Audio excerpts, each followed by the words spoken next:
আসসালামু আলাইকুম প্রিয় বন্ধুরা।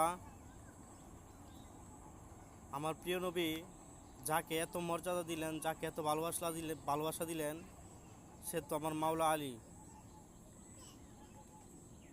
মা ফাতেমার এত সম্মান দিলেন, এত ইজ্জত করলেন, সে তো মা ফাতেমা।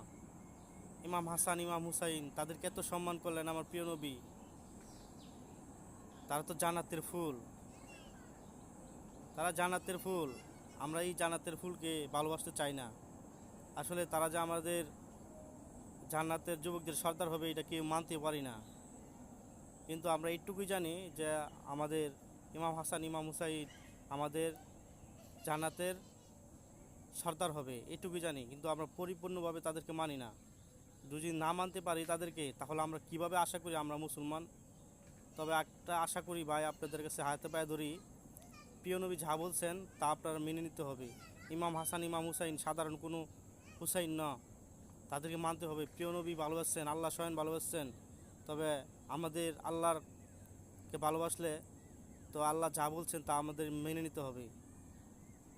তবে ইমাম হাসান, ইমাম হুসেনকে কষ্ট দিবেন না, প্রিয় নবীর কথা মানবেন।